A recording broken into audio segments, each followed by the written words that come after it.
Principal pôle de croissance économique, l'Afrique est aujourd'hui un continent très courtisé. Hélas, une croissance qui ne profite pas à la population, car mauvaise gouvernance et corruption sont encore d'actualité dans la majorité des États. Les Afriques au défi du XXIe siècle, c'est le titre de l'ouvrage que vous venez, Georges Kourad, de publier aux éditions Belin. C'est le fruit de plusieurs années d'observation en Afrique, de 1969 à 2004. Pour vous, l'Afrique noire n'est donc pas si mal partie, comme le disait René Dumont. Il faut regarder de plus près ce qu'on veut dire à travers partir. Il y a des choses qui s'améliorent. Mais on est parti de très bas, puisqu'il y a eu deux décennies d'ajustement structurel.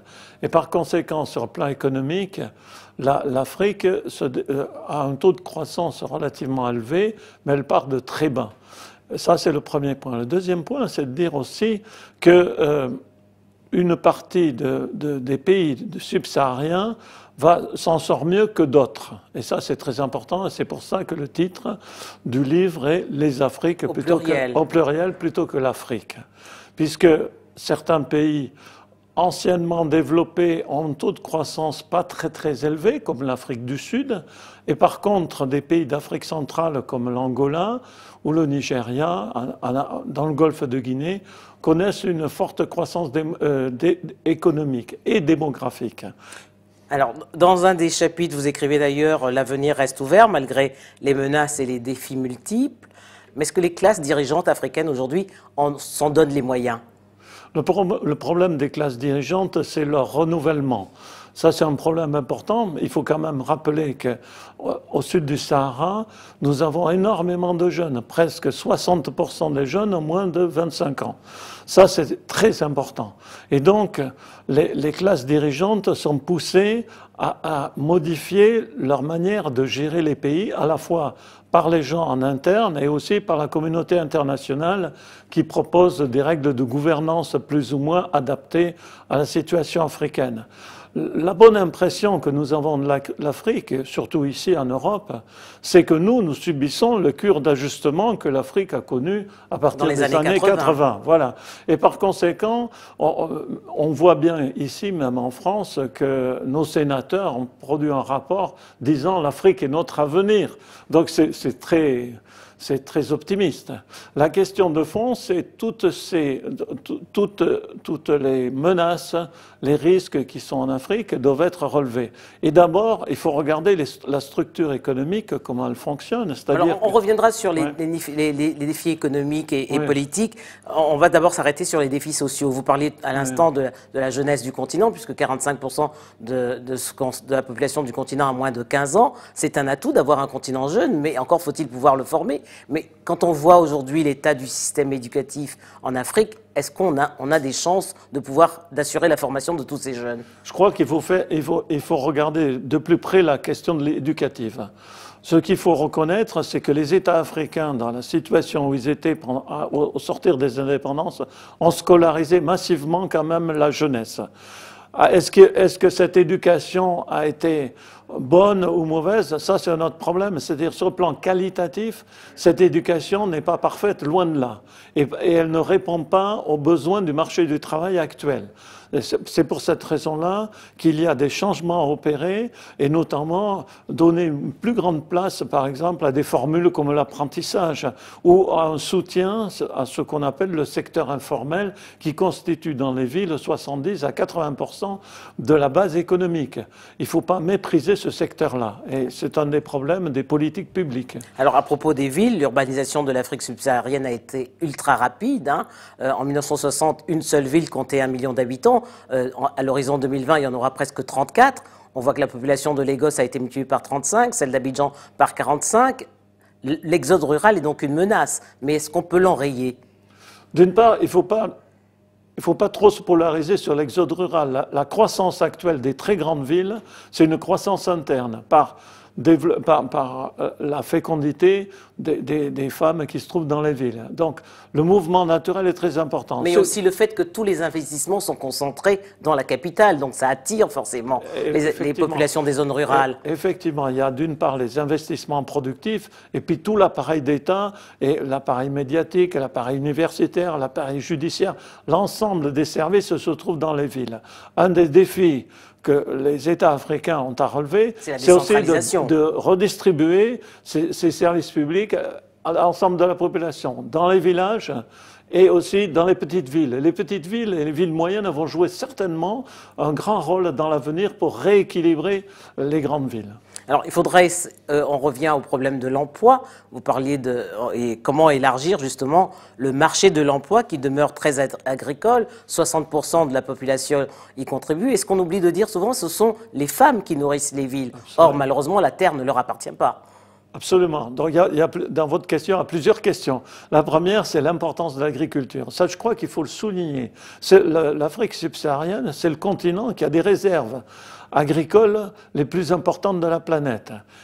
Et non seulement avec ces réserves-là, il n'arrive pas à nourrir sa propre population, alors qu'il pourrait nourrir sa population et nourrir une partie de la planète. On le voit bien puisqu'il y a une espèce de rush des investisseurs pour s'emparer des meilleures terres agricoles. Notamment les Chinois. Chinois, même les Européens, même les universités américaines, puisque c'est un très bon placement. Et donc, là, il y a un problème. Non seulement les femmes n'accèdent pas à la propriété terrienne, mais les individus, les hommes, sont dépossédés dans certains pays, comme l'Éthiopie par exemple, d'une partie de leurs exploitations agricoles. Donc ça, c'est un problème que je souligne dans le livre, qui est important. Le deuxième aspect, c'est la nourriture de ces très grandes villes. Mais c'est une réussite africaine qu'on ne souligne pas assez. Parce que pendant très longtemps, on a dit, en regardant Dakar ou Abidjan, que les gens mangeaient beaucoup de pain, enfin des choses importées.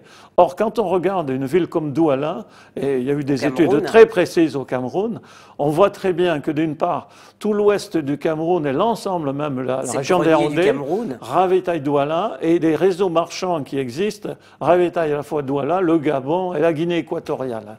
Alors, au nombre des défis politiques, il y a forcément la bonne gouvernance, une notion qui, depuis 1990, est appliquée aux États africains. D'ailleurs, pourquoi seulement aux États africains ? Oui, non, mais effectivement, en Europe, Mme Merkel essaie d'appliquer la bonne gouvernance, que ce soit en Grèce, au Portugal ou voire en France. D'où des tensions qu'on connaît. Donc, cette notion de gouvernance, de bonne gouvernance, est très relative. Connaissant l'Afrique depuis une quarantaine d'années, ce que je peux dire, c'est qu'on sait gouverner en Afrique. Le problème, c'est les rapports de force, c'est les liens sociaux, c'est le lien clientéliste, c'est la corruption qui fait qu'on ne va pas dans la bonne direction. Mais on sait le faire, on pourrait le faire. Et puis il y a eu des avancées depuis les conférences nationales. Absolument, absolument. Il y a une prise de conscience. C'est-à-dire que la classe intellectuelle africaine qui commence à exister, qui est importante, à analyser ce qu'il conviendrait de faire, mais quels sont les rapports qui permettraient de modifier l'état des choses. Parce qu'on sait très bien, je crois que c'est Jeune Afrique qui disait que la moyenne d'âge des dirigeants africains aujourd'hui est de 61 ans, alors que la moyenne d'âge de la population africaine est beaucoup plus proche de 20 ou 30 ans. Alors ça, c'est quand même ça le défi. Il y a un hiatus. Il y a un hiatus, mais ce hiatus ne pourra pas durer éternellement. Il est clair qu'il y aura des printemps, mais les conférences nationales souveraines, c'était le printemps subsaharien. On l'a connu en 90. Voilà. Mais disons, les satrapes ont repris du poil de la bête et ont verrouillé le dispositif, mais ça ne peut pas Alors, il y a une question qui divise aujourd'hui beaucoup de chercheurs. La démocratie est-elle nécessaire au développement ? Je vous la pose. C'est-à-dire, tout dépend de ce qu'on entend. Churchill disait que la démocratie, c'était le pire des systèmes, on ne peut pas trouver de meilleur. Par contre, en Afrique, la question de la démocratie, au sens où on peut l'entendre, c'est-à-dire le contrôle des dirigeants par la population, on peut l'imaginer autrement que ce qui existe à l'heure actuelle. Ce ne sont pas seulement les urnes qui font les bonnes ou les mauvaises élections, c'est tout le processus de contrôle du pouvoir au niveau économique, au niveau politique, au niveau judiciaire. Et cela, il faut inventer les solutions qui seront adaptées à la situation des sociétés africaines, qui ne sont pas totalement individualiste comme nos sociétés européennes, qui en souffrent d'ailleurs, et dans lequel on peut jouer. On sait très bien, si on regarde les tontines par exemple, que le trésorier de la tontine, c'est un groupement d'individus qui met de l'argent de côté, mais le trésorier ne peut pas partir avec la caisse, il serait sanctionné très difficilement. Donc les sociétés africaines ont su inventer des modèles qu'il faut essayer de voir comment on peut les adapter à une situation plus vaste. Plus nationale. Alors l'année 1990 a également vu l'émergence d'une société civile africaine, mais vous semblez déplorer le fait qu'elle ne soit qu'un contre-pouvoir très relatif face à l'État, mais c'est un jugement qui est sévère, puisqu'on a vu que la société civile africaine s'est structurée, et puis elle a gagné même des victoires dans certains pays. C'est sûr, c'est un terme qu'il faut déconstruire, un peu comme le mot gouvernance. C'est-à-dire que, par exemple, si on prend dans le milieu agricole, les syndicats paysans ont joué un rôle très important en Afrique de l'Ouest. Ils sont même allés jusqu'à Cancun en 2003 faire dérailler un peu la conférence internationale sur la question des prix du coton. On le voit également dans d'autres secteurs. Au Sénégal, le mouvement Y en a marre a obligé le président Wade à prendre ses clics et ses claques. Ça, c'est très clair. De notre côté, on voit très bien que dans certains pays, on parlait du Cameroun, ce qui fonctionne au Cameroun, en termes de société civile, c'est quand même des groupes qui sont appuyés de l'extérieur. Il y a eu un mouvement contre l'importation de poulets congelés au Cameroun. Par contre, les mouvements... Pour sauver les petits aviculteurs. Voilà, exactement. Par contre, des mouvements qui auraient une incidence politique sur l'avenir du régime Biya, qui est là depuis 32 ans, il faut quand même le dire, ont toujours un peu tourné court. Hein, il y a eu plusieurs jacqueries, si je puis dire. Moi, je m'y trouvais à cette époque-là, et on a vu quand même, ça ne trouvait pas de débouché politique. En 54 années d'indépendance, il y a eu 200 coups d'État, c'est une moyenne de 3 coups d'État par an. Se posera bientôt la place de l'armée dans les sociétés africaines. Elle se pose déjà d'ailleurs. Oui, le problème de l'armée, j'en parle dans mon ouvrage, c'est qu'il faut lui trouver la place qui lui revient. Et ça, c'est une question de construction de l'État, puisque l'armée, c'est un pilier de l'État. Jusqu'ici, l'armée a été utilisée pour conquérir le pouvoir et le garder. Elle doit jouer un rôle, et elle commence à le jouer depuis un certain nombre d'années, c'est-à-dire un rôle par rapport à l'ensemble de la société, comme gardienne des infrastructures. Le maintien de la paix, comme on le voit en Centrafrique, on voit très bien qu'une armée nationale est une nécessité en Afrique, cette construction-là. Et très longtemps... Avec des missions qu'il faudrait peut-être redéfinir. Exactement, mais aussi le fait que pendant longtemps, on a laissé la France faire le boulot, si je puis dire. Il serait temps, et ça c'est une question d'indépendance nationale, de souveraineté, et il faut constituer des armées. Sur les 50 pays d'Afrique subsaharienne, il y a 4 ou 5 pays qui commencent à avoir des armées nationales au sens vrai du terme, qui peuvent faire des tâches à la fois de maintien de l'indépendance nationale et de soutien à la population quand il y a des catastrophes. L'armée étant utilisée avec son service du génie pour reconstruire les routes, etc. Et ça, c'est très important aussi pour qu'elle soit acceptée par la population. Georges Conrad, je vous remercie. Merci, madame.